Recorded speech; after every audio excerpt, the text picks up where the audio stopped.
بزم شاعران.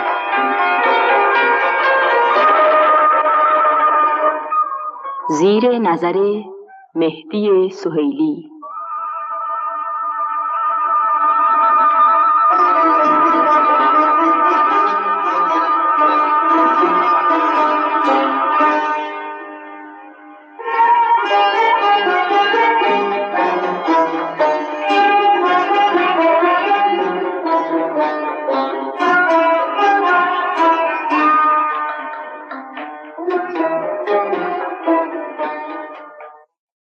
دارم چو حسن سری به درگاه رضا، بیرون نروم یک قدم از راه رضا. خواهی که سرت به عرش توفیق رسد، بگذار بر آستانه شاه رضا. سلام بر شنوندگان عزیز و صاحبدل. این رباعی که خوانده شد بنا به روایت نصرآبادی از حسن خان شاملوست که خود شاعر به خط نستعلیق نوشته و در مشهد حضرت رضا به دیوار دارالسیاده نصب شده و از این جهت خوانده شد که امروز چند تن شاعر، نویسنده و محقق به مناسبت میلاد با سعادت آفتاب 8 سپهر ولایت و 7مین فرزند علی مرتضی حضرت علی ابن موسی رضا علیهما آلاف التحیة و الثنا در اینجا گرد آمدند تا به آستان حضرتش عرض ادب کنند و ما طلیعه این روز فرخنده را به عموم هموطنان عزیز شادباش میگوییم.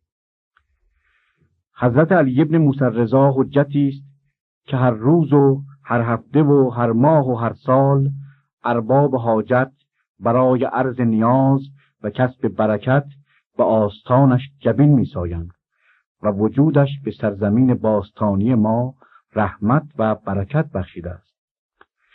سرورانی که در این برنامه شرکت دارند عبارتند از آقای یزدانبخش قهرمان، شاعر ارجمند که خود فرزند اقلیم زرخیز خراسان هستند، آقای نجوا محقق گرانمایه که با آثار ایشان شنوندگان عزیز بدون شک آشنایی دارند، آقای دکتر ضیاءالدین سجادی استاد محترم دانشگاه و همکار رادیویی ما، آقای مهدی قاسمی نویسنده ارجمند، آقای محمد فضلی پیمان شاعر گرامی و جوان. همچنین در بین برنامه آقایان گلپایگانی، اسدالله ملک، مجید نجاهی و جهانگیر ملک در این برنامه هنرنمایی خواهند فرمود. برنامه ما خیلی خودمونی اجرا خواهد شد چون روز جشنه و حضرت نجوا نقل هم آوردند و در موقع مقتضی محبت هم خواهند کرد و نقلی هم خواهیم خورد. من نمیدونم از کجا شروع کنم، به ترتیب دیگه چون تقدم و تأخری نیست. نه خیر آقای نجوا خواهش کنم که از ما بفرمایید. سخن شیرین رو برای پیمان بفرمایید. آقای قاسمی بفرمایید. آقای سهیلی خودتون شیرین کنید دهن رو. بله. آقای قهرمان بفرمایید. سخن نقل رو من کردم میام. اینکه ما منقل فرمایید. خیلی متشکرم. منقل قربان. یکی دوغ میخواد میگه ما رو مدوق بفرمایید، حالا منم میگم منقل. خب بسیار مبارک. ان شاء الله مبارک است. بله. تولد حضرت رضا علیه السلام رو به همه هموطنان خودمون تبریک میگیم. بله. ما ایرونی ها افتخار داریم که به یک تعبیر هم ولایتی حضرت امام رضا هستیم. در میان ائمه گرامی و گرانقدر شیعه تنها حضرت رضاست که در ایران هستند و مرقد مبارکشون مطاف اهل دل. بله. بنده که خودم چیزی نداشتم که تقدیم بکنم، اما افتخار میکنم که اثر استاد امیری فیروزکوهی رو روایت کنم. بله. استاد گرامی حضرت امیری فیروزکوهی به این ناچیز افتخار دادند که راوی قصیده شون باشن. استاد امیری فیروزکوهی چند سال پیش بیمار بودند و قصیده‌ای در استشفا و استدعای اعاده سلامت خودشون به آستان حضرت رضا علیه السلام عرض کردند. پس از انشاد اون قصیده هم به مشهد مشرف شدند و قصیده رو تقدیم کردند و البته شفا پیدا کردند. بعد از شفا و اعاده سلامت به شکرانه حصول عافیت قصیده‌ای به آستان قدس رضوی تقدیم کردند که این ابیات از اون قصیده است و عرض میکنم. باز جانی دگر از عالم جان یافتم، آنچه جویند و نیابند من آن یافتم. نه قرار دل و نه راحت جان بود مرا، هم قرار دل و هم راحت جان یافتم. آنچه در پیریم از ذوق جوان گم شده بود، نک به پیران سر آن ذوق جوان یافتم. قوت پیری اگر چند نشانیست ز مرگ، اینقدر هست که روزی دو زمان یافتم. نقد عمری که به سودای فریبنده نفس، به عیان باخته بودم به نهان یافتم. پس 30 سال که 100 پاره شد از خوف دلم، هم به 30 پاره قرآن که امان یافتم. عمر دیگر که تو را از دگران بود سماع، نگران باش که من نزد دگران یافتم. گرچه زین پیش بهارم به خزان رفت، ولی شکر لله که بهاری به خزان یافتم. استادانه عافیت باخته‌ای بودم از این پیشو، به نقد آن سلف باخته را بین که چسان یافتم. یافتم عافیت اما چه برم بهره از آن، که پس از گم شدن دندان نان یافتم. نه خلیلم که از آتش به عیون رست، ولیک قول بردن و سلاما به عیون یافتم. یا نارکونی بردن و سلام نلا. شاید این گوهر با نقد روان یافته را، دیگر ارزان نفروشم که گران یافتم. این خطا هم ز من آمد که من آن دار شفا، دیر چون جستم هم دیرش از آن یافتم.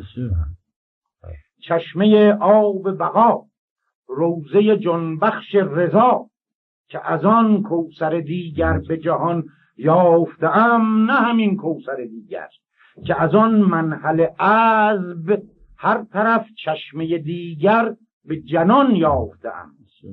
منحل چشمه ماه تابنده کش، مهر فروزنده شرق، کش ز سعدین مه و مهر قران یافتم. مطلع شمس خراسان نه که خورشید حیات، که از او در دل هر ذره مکان یافتم. جان اگر جسم دگر یافت ز نعمای جنان، من از آن رشک جنان روح و روان یافتم. آنچه از معجز عیسی به خبر یافتند، من ز نوباوه موسی به عیان یافتم.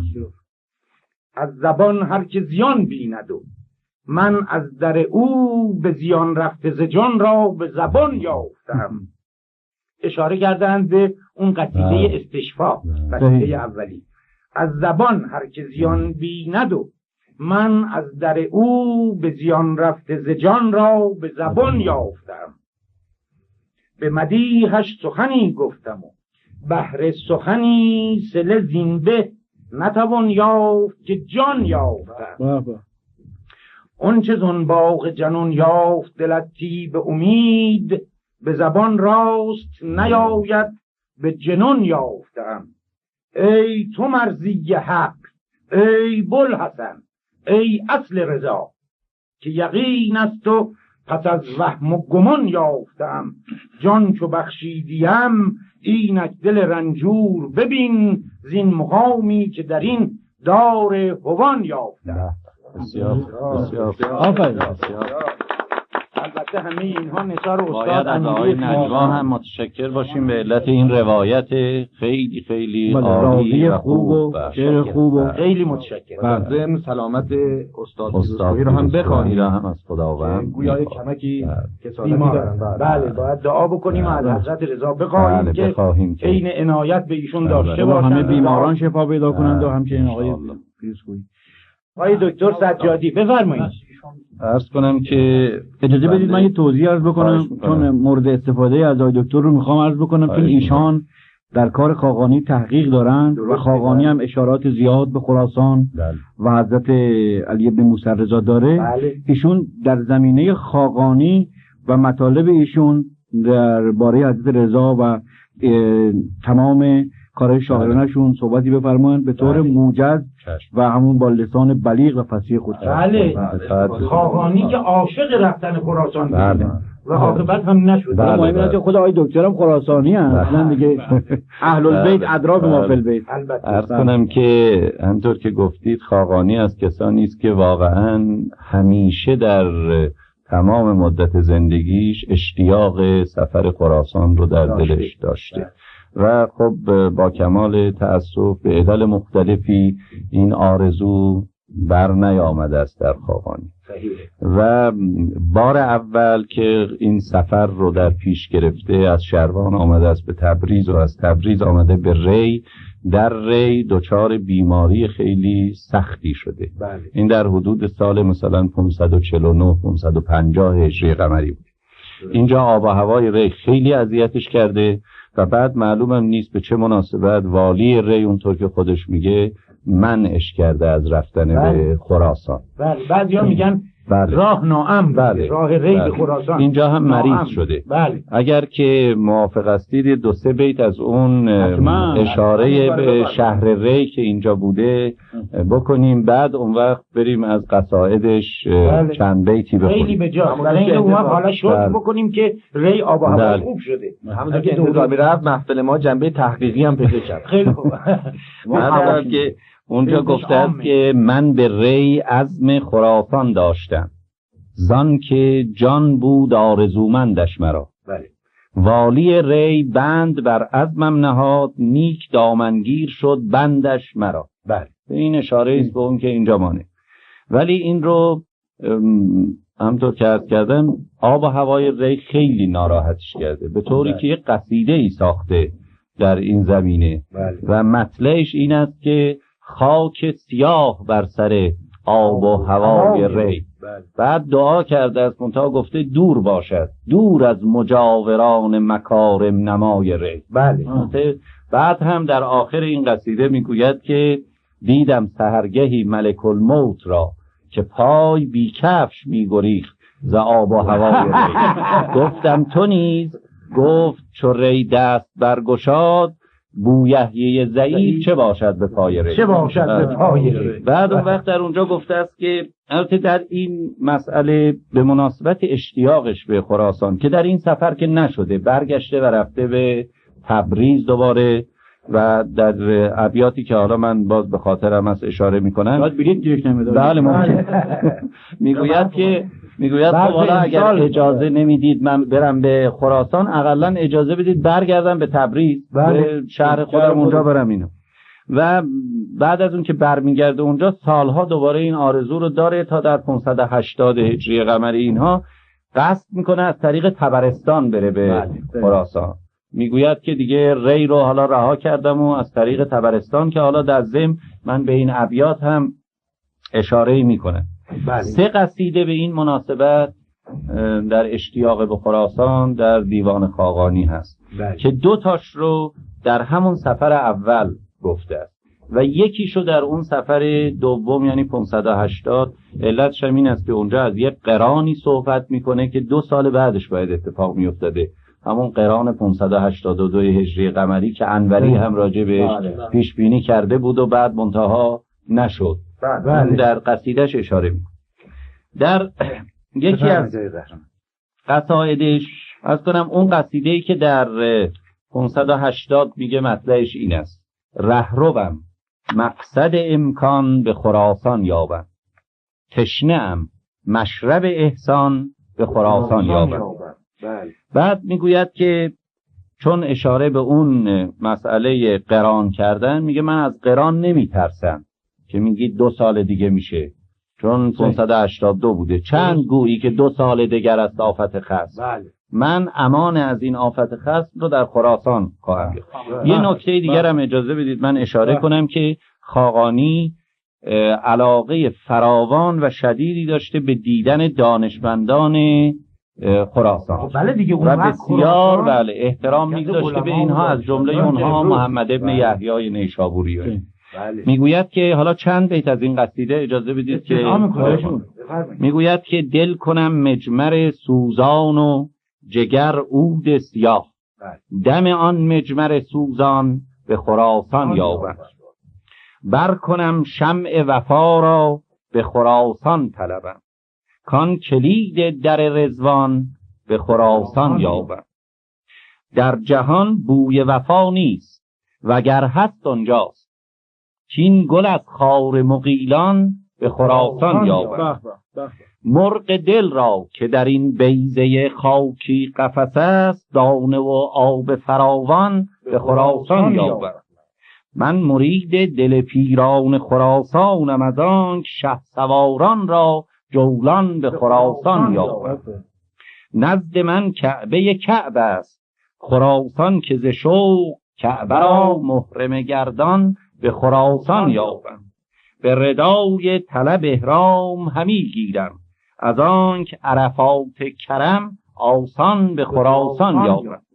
عرض کنم که بعد اون 2 قصیده دیگری که در اون سفر اولش گفته است، یکیش کاملا آرزوش رو نشون میده برای که ردیف قصیده رو انشاءالله گذاشته، به خراسان شوم انشاءالله. بعد اونجا در اون قصیده و یک قصیده دیگر هم که در همونجا گفته وقتی منعش کردن از رفتن، مطلع قصیدهش این است که چه سبب سوی خراسان شدنم نگذارم، اندلیبم به گلستان شدنم نگذارم. چقدر حسرت نیست بستان خراسان را چون من مرغی، مرغم آوخ سوی بستان شدنم نگذارم. و بعد گفته است که چه اصاعت ز من آمد، که بدین تشنه دلی به سوی مشرب احسان شدنم نگذارم. ری خراس است و خراسان شده ایوان ارم، در خراسم که به ایوان شدنم نگذارم. در خراس ری از ایوان خراسان پرسم، گرچه این طایفه پرسان شدنم نگذارم. پیداست که در ری اینجا گیر افتاده و نمی‌ذاشتن بریم. روضه پاک رضا دیدن اگر طغیان است، شاید بر ره طغیان شدنم نگذارم. تکرار بفرمایید. روضه پاک رضا دیدن اگر طغیان است، شاید بر ره طغیان شدنم نگذارم. بعد میگوید که درد دل دارم و درمانش خراسان، ز سران خود سزد که از پی درمان شدنم نگذارم. بعد باز اجازه بدید 2-3 بیت دیگه هم بخونیم انشاءالله. 2-3 بیت هم از اون از کنم. میگوید که گیر فرمان ندهندم به خراسان رفتن. چون در ری بوده. گیر فرمان ندهندم به خراسان رفتن، باز تبریز به فرمان شدنم نگذارم. از پی علم 2 جا مکتب و دکان دارم، نه به مکتب نه به دکان شدنم نگذارم. هیچ کدوم از جا نمیذارم، در غربت دلم شاد. بعد هم به این فکر افتاده، میگوید که هرچه اندوختم این طایفه را رشوه دهم، بو که در راه گروگان شدنم نگذارم. این چند بیت دیگر هم از اون انشاءالله. بله بفرمایید، استفاده میکنیم. میگوید که به خراسان شوم انشاءالله، آن ره آسان شوم انشاءالله. بعد از ابیات دیگرش این است که میگوید چه نشینم به وباخانه ری. باز در ری گیر افتاده دیگه. چه نشینم به وباخانه ری، به خراسان شوم انشاءالله. اندلیبم چه کنم خارستان، به گلستان شوم انشاءالله. وقتی که از بیماریش برای خودش یک امیدی داره که حالا بهبود حاصل میکند و میره، میگوید که تب مرا گفت که سرسام گذشت، من پس آن شوم انشاءالله. من میرم چون ز شربت، حالا داروها رو میگه، چون ز شربت به جلاب آمدم، به ز بحران شوم انشاءالله. و از مزور چو به مرغ آیم باز، مرغ پران شوم انشاءالله. کیلویی مرغ به من بدن، بله. مرغ کیلویی می‌خریدن اون وقت. باد کرده. و از مزور، مزور مقصود اون غذای ساده خاص مریض است. و از مزور چو به مرغ آیم باز، مرغ پران شوم انشاءالله. هنوز ببخشید در شیراز این کلمه مصطلح است، مزور میگن. بله. مزور، بله. برای مریض. آشه بله، یه چیزی خداب مثلا شوربا، بله. آشه با تنظیر. بله. بی آقای قاسمی. آره، برای اینکه میل خوردن نداره آدم، چیز خوشمزه. نه میگوید که نه تا حکم ز سلطان چه رسد، تا به فرمان شوم انشاءالله. گر دهد رخصه کنم نیت توس، خوش و شادان شوم انشاءالله.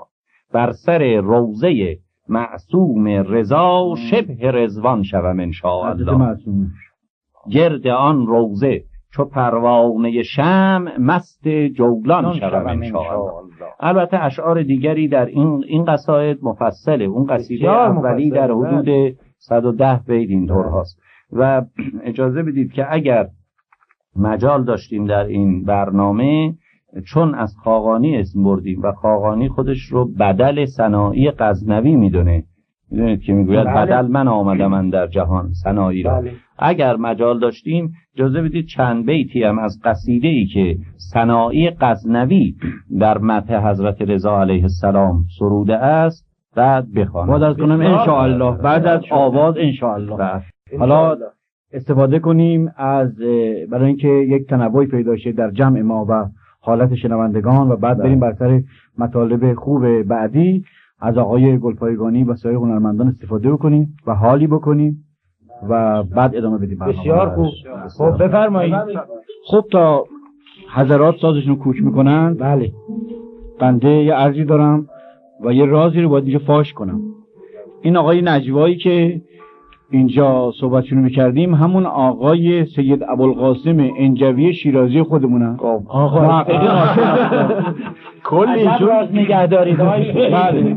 و خلاصه نجوا، متشکرم. با ما نجوا کردن که نگید اسم ما رو، ما گفتیم به هر حال مرحمت. ولی چون لازم من اینجا اطلاعشون بیارم، چون ایشون در حافظ تحقیقات کاملی دارن و نسخه هم که دادن از حافظی که نسخه خوب حافظه، واقعا یکی از بهترین نسخه هاست. متشکرم. یک غزلی است مشکوکه، در هیچ نسخه قدیمی به نام حافظ ضبط نشده. ایشون هم الان میخونم تایید خواهند فرمود. صحیح. راجع به حضرت رضاست، ولی چون عرض ادبی کرده هر شاعری بوده روحش شاد.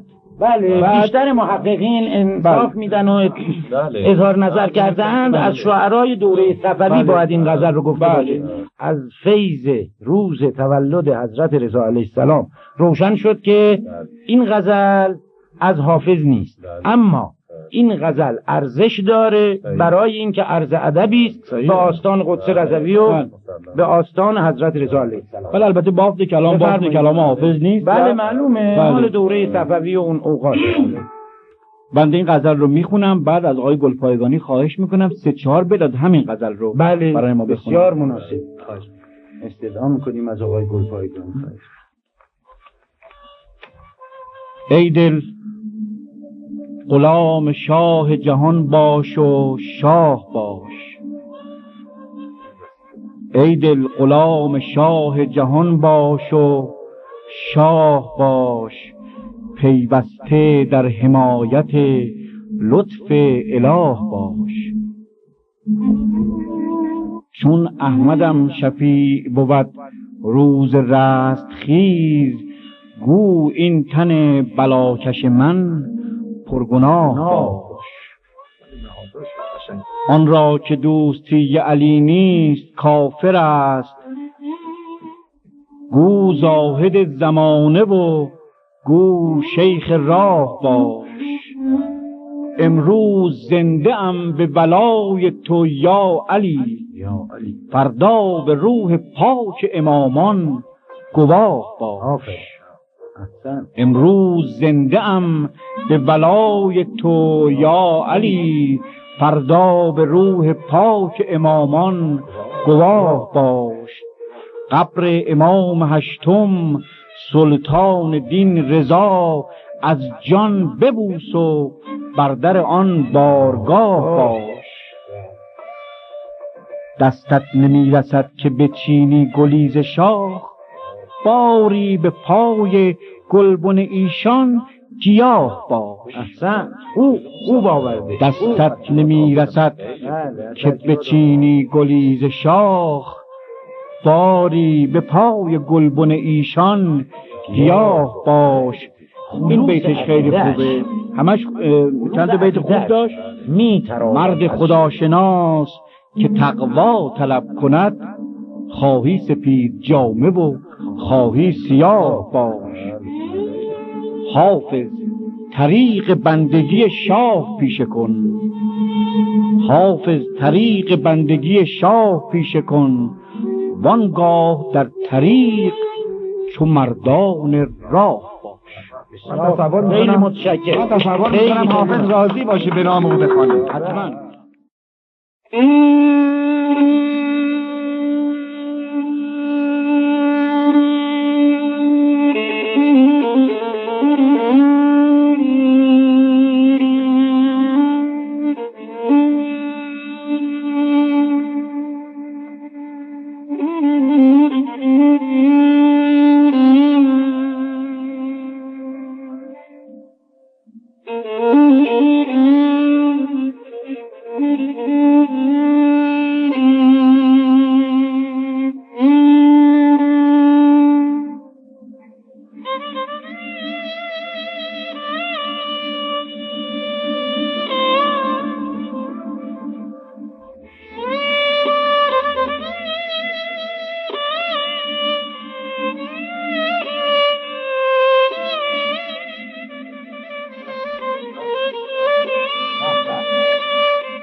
شاهرخ ناظری هم داره حال میکنه.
پیوسته در حمایت لطف اله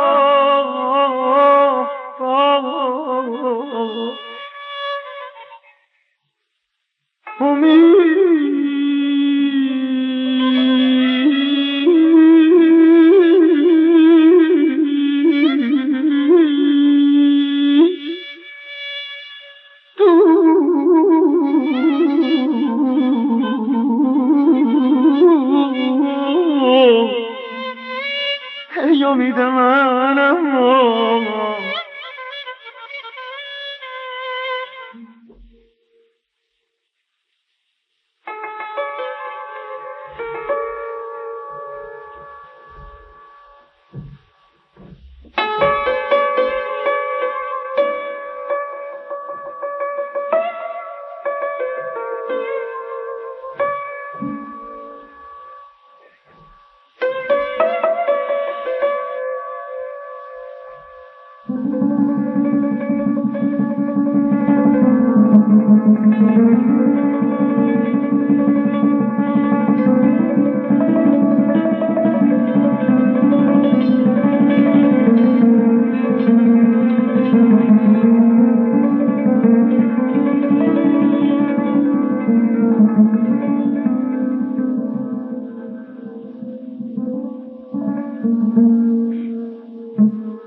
دستت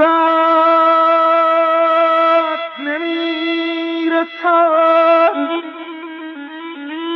که بچینی گلی ز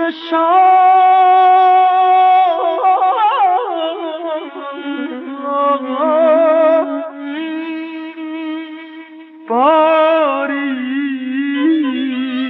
به پای گلبن ایشان گیاه با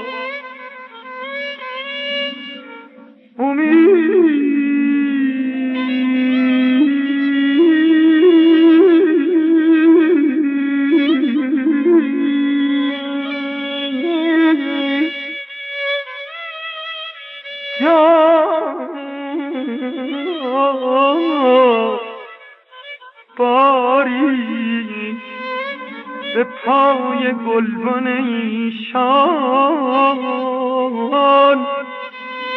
گیاه با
خدا شناس، مرد خدا شناس که تقوا طلب کنم. خواهی سپید جامه با خواهی سیاه با جانا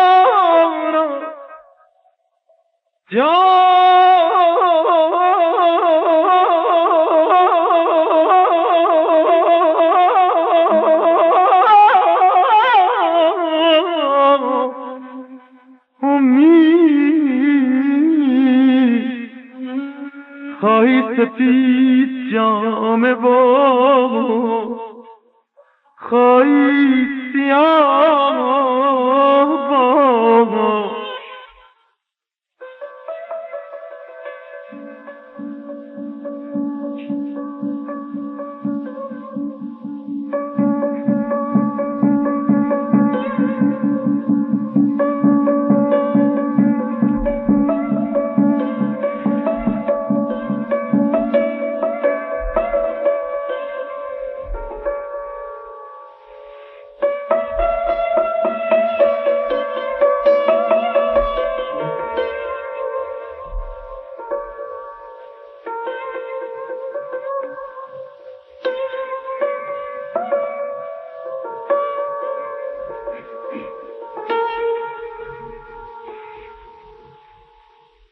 حافظ طریق بندگیه، حافظ طریق بندگی شاه پیش کن. امید منم آنایده همان آیده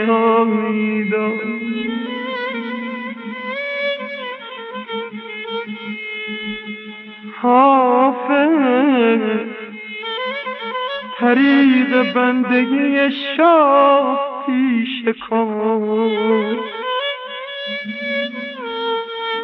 وانگاه در طریق وانگاه در طریق چو مردان راه با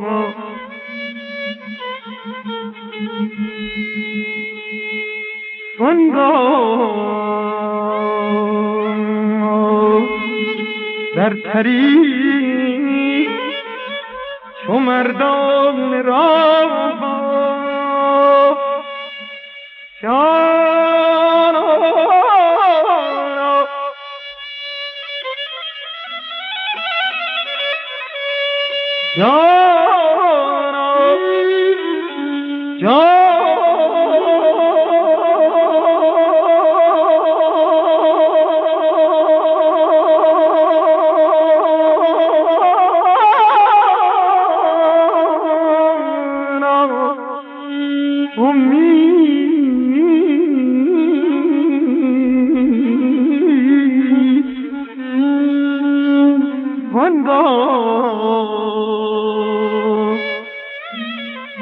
در طریق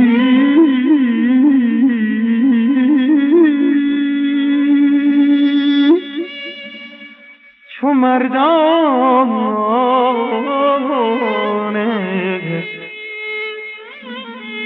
مردانه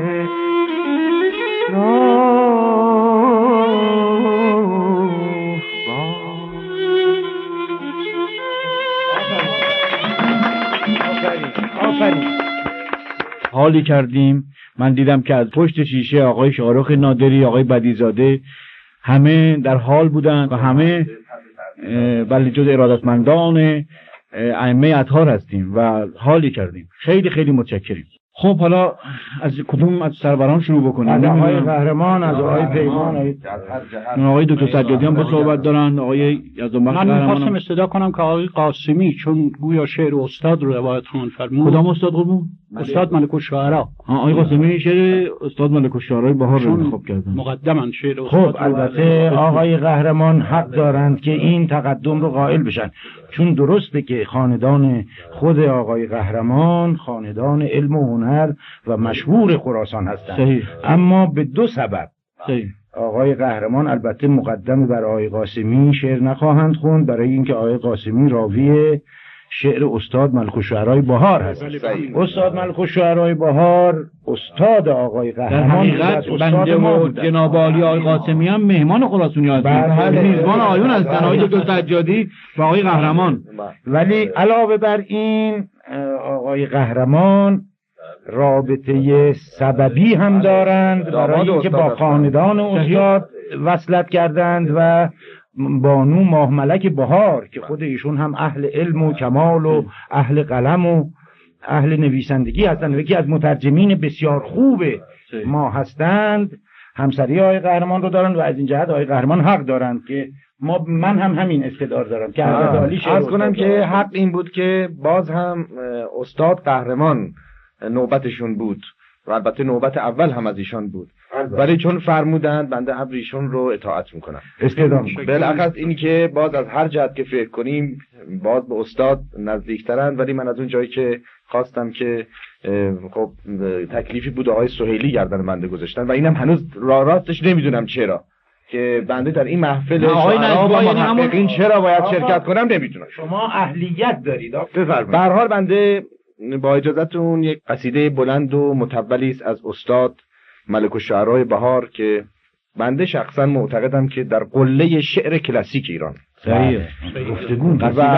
و واقعا در قصیده سرایی شاید نظیرشون نیامده. گرچه بنده اعتقادم باز این هست که جناب قهرمانی که الان خدمتشون هستم ایشان هم واقعا در شعر قدیم ایران، یعنی در شعر سبک کلاسیک ایران یکی از استادان مسلم به شمار میرن. ولی به هر حال ملک در قله هستین، در این تردیدی هم نیست. من هم اگه هنری داشته باشم از برکت شاگردی استاده و راستش علت اینی که بنده با کمال افتخار قبول کردم که در این محفل شرکت بکنم، واقعا با کمال افتخار. یکیش خب میمنت روز هست، دیگر این که به شعر خیلی علاقمندم راستش خیلی، اگرچه این شعر سبک قدیم یعنی شعر کلاسیک باشد یا شعر امروز، اگر البته شعر واقعی و به معنای کلمه واقعا شعر. حالا به هر حال اجازه بفرمایید، اگر اجازه می‌فرمایید از این قصیده بلند بنده چند بیتی رو که انتخاب کردم و اتفاقا به مناسبت همین روزم هست بخونم. بفرمایید. تبارک الله از این فرخاستان که بود، به پاس درگه او آسمان همیشه مقیم. حریم زاده موسی که چون دم عیسی، روان فزاید خاک درش به عزم رمیم. به چشم زایر این آستان بود روشن، هر آنچه گشت به سینا نهان ز چشم کلیم. به هست فرش ره اوز مرغزار بهشت، چنان که خاک در او ز کوثر و تسنیم.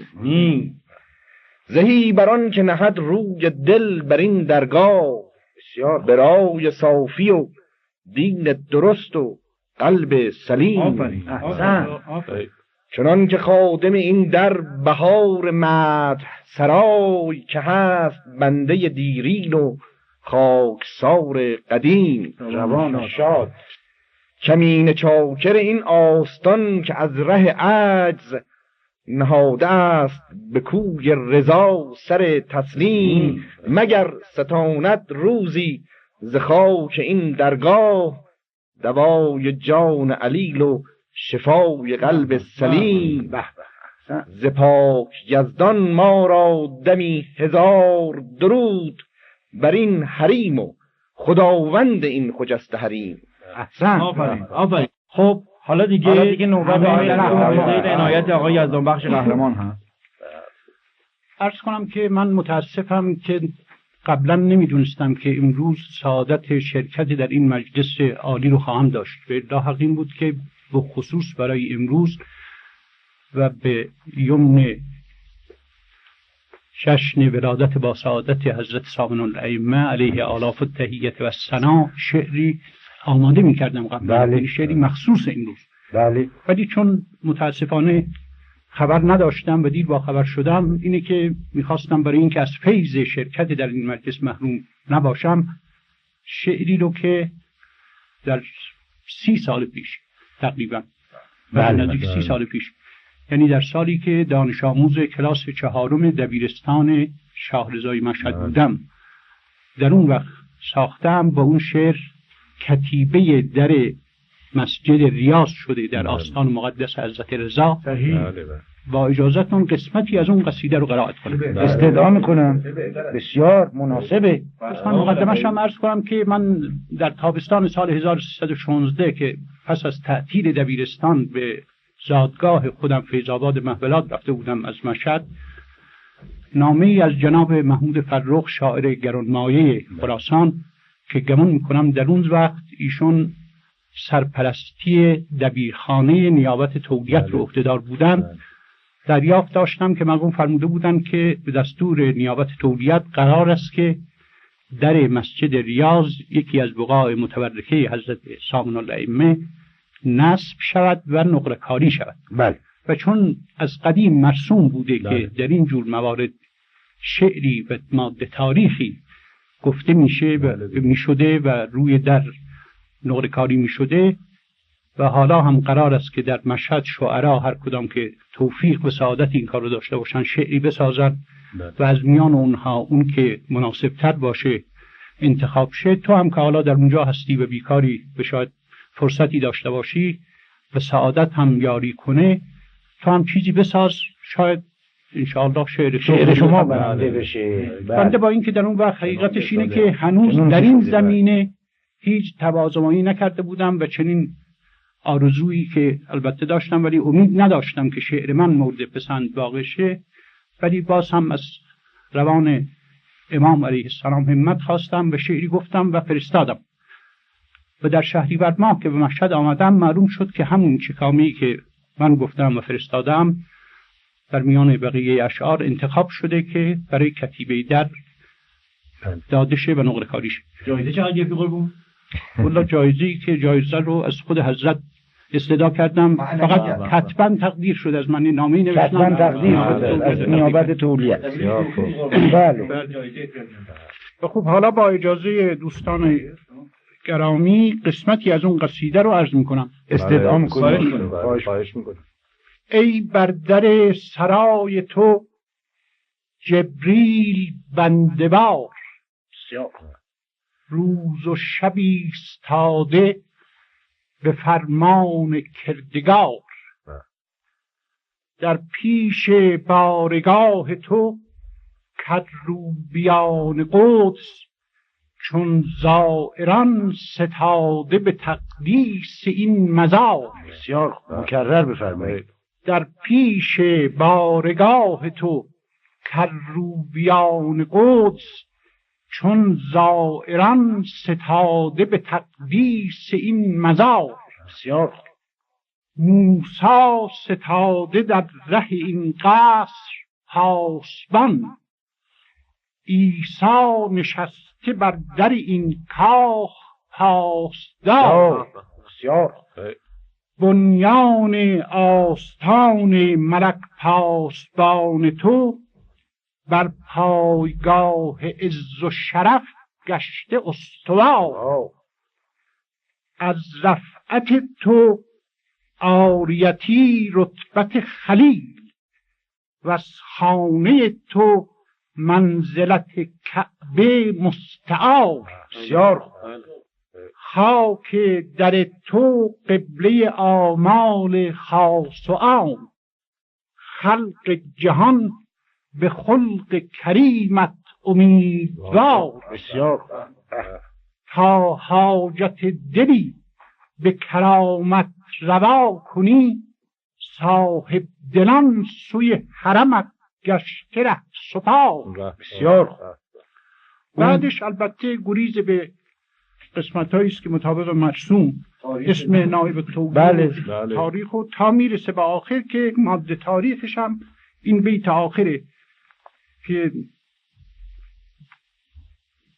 تاریخ سال شمسی این کار قهرمان گفتا ز شاه می سزد این طرف شاه کار. بسیار خیلی متشکرم. 1316 چهارم متوسط. خب طبع معلوم، طبع قوی استادانه و بسیار سپاسگزاریم آقای قهرمان، لطف فرمودید. و حالا یه مسئله است، بنده همون شعری که خوندم و اگه در خدمت بودم نخه چون وقتم تنگ هست و از آقای دکتر سجادی استدعا کنید بعد بفرمایید صناعی رو از موضوعتون جناب نجوا. رهی معیری در ماه‌های آخر عمرش بله به آستان قدس مشرف شدند و طلب شفا کردند در اون حریم پاک و در شبی حالتی دست داده براشون و مصنوی خوبی ساختند تحت عنوان شبی در حرم قدس. و اگر اجازه بفرمایید قبل از صحبت آقای دکتر سجادی، یعنی بقایای صحبت اولشون، از آقای پیمان خواهش بکنیم این مصنوی شادروان رهی رو بخونن که یادی از او هم کرده باشیم. بسیار بسیار خیلی مناسب، یادش به خیر، روان شاد باد. پس آقای پیمان دیگه بفرمایید آقای پیمان، دست شما رو میبوسه ایشه. دیده فرو بستم از خاکیان تا نگرم جلوه افلاکیان. بسیار شاید از این پرده ندایی دهند یک نفسم راه به جایی دهند. بسیار شاد. ای که بر این پرده خاطر فریب دوخته ای دیده حسرت نصیب، آب بزن چشم هوسناک را با نظر پاک ببین پاک را. شعر ناب. خوی سحرگیر و نظر پاک باش، راز گشاینده افلاک باش. خانه تن جایگه زیست نیست، در خور جان فلکی نیست. ای که تو داری سر و سودای او، برتر از این پایه بود جای او. احسن. چشمه مسکین نه هنر پرور است، گوهر نایاب به دریا در است. تا که بدان دریا پیوسته ایم، چشم زهر چشمه فرو بسته ایم. پهنه دریا چو نظرگاه ماست، چشمه ناچیز نه دلخواه ماست. بسیار پرتو این کوکب رخشان نگر، کوکبه شاه خراسان نگر. آینه غیب نما را ببین، ترک خودی گوی و خدا را ببین.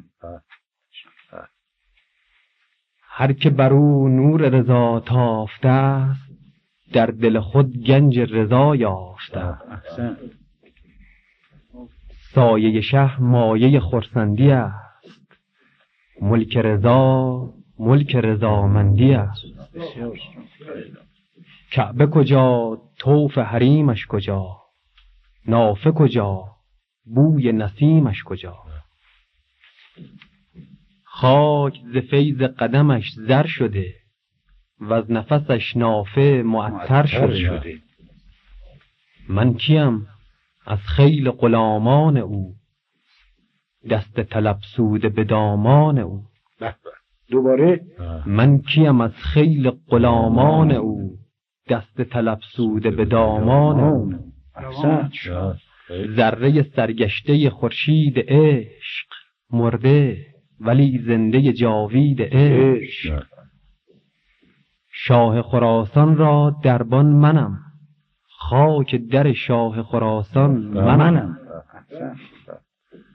چون فلک آیین کهنساز کرد، شیوه نامردمی آغاز کرد، چارگر از چارگری باز ماند، طایر اندیشه ز پرواز ماند. با تن رنجور و دل ناصبور، چاره از او خواستم از راه دور. نیمه شب از طالع خندان من، صبح برآمد ز گریبان. بسیار روان شاه. یکی از اختصاصات رهی ایمان و اعتقادش بود به محمد و آل محمد و خاندان اسمت. سهیلی واقعا متشکریم که این خاطره رو زنده کردند و یادی از رهی عزیز کرد. بسیار خوب کردید، بسیار خوب روایت کردند، شعر رو ادا کردند و خوب ادا کردند. احسن. دکتر سجادی بفرمایید. بله، من در اول مطلبم که از خاقانی چند شعری خوندم گفتم که خاقانی خودش رو بدل سنایی غزنوی میداند. بله. و میگوید که بدل من آمدم اندر جهان سنایی را، از این سبب پدرم نام من بدیل نهاد. صحیح. و جای دیگر میگوید که چون به غزنین شاعری شد زیر خاک، خاک شروان ساحری دیگر بزاد.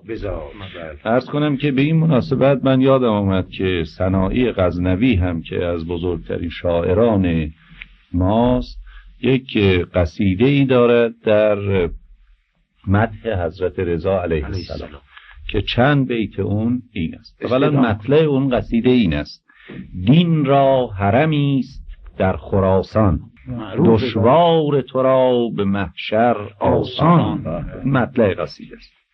بعد چند بیتش این است: از معجزه های شرع احمد، از حجت های دین یزدان، چون کعبه پر آدمی ز هر جای، چون عرش پر از فرشته هزمان.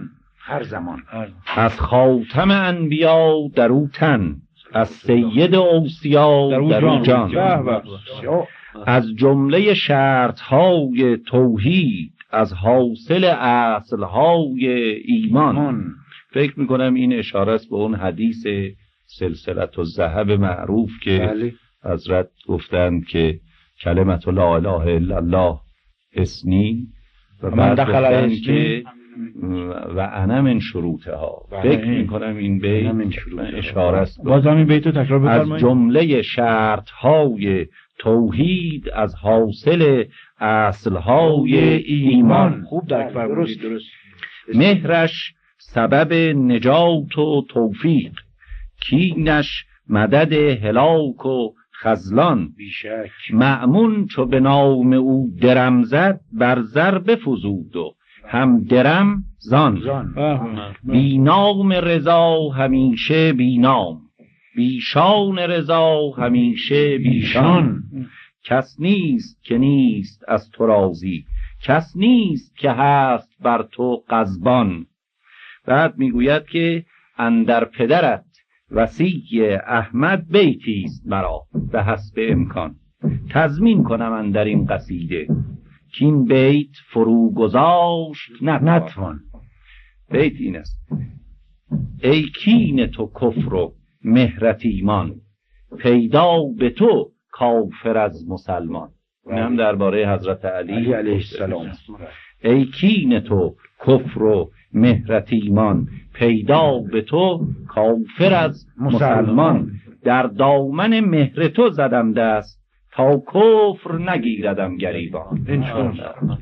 از همه دوستان و سروران اجازه بفرمایید. خواهش میکنم. بنده قبلا اجازه میفرمایید استادان محترم که از شخص سهیلی، شاعر و نویسنده عزیز و گرانقدر، و اجازه بفرمایید که خودشون هم اجازه میفرمایند صندوق هزار پیشه رادیو، ایشون رو میگیم آقا داستان شب بنویسید، داستان شب مینویسن، فکاهیات بنویسید مینویسن، شعر طنزآمیز بگویید میگوین. یعنی نه اینکه ما بگوییم ایشان بگویند، خود در تمام این زمینه‌ها واقعا دست دارن و مستعد آمادن. و در این محفل‌ها، این گونه محفل‌ها که در سابق هم زیاد داشتیم، از ابتکارات ایشون بود. چنان که این محفل هم از ابتکارات ایشون بود. من از این جهت اجازه بفرمایید که از ایشون تشکر بکنم و در عین حال بهشون تبریک بگم که اینقدر در ابتکار کارهای رادیویی و غیر رادیویی که در زمینه تحقیق و ادب و علم و شعر هست دست دارند و به اصطلاح حاذقند و ماهرند. شما زبان همه ما بودید آقای قاسمی. آقای قاسمی خیلی لطف فرمودید، باید عرض بکنم خیلی متشکرم. بلبل از فیض گل آموخت سخن، ورنه نبود این همه قول و غزل تعبیه در منقارش. اگر کسب فیض میکنیم از محضر سروران میکنیم و با اجازه دوستان و شنوندگان عزیز و با عرض شادباش مجدد و آستان مقدس حضرت رضا همه را به خدا میسپاریم و روز بخیر میگوییم. خیلی متشکرم.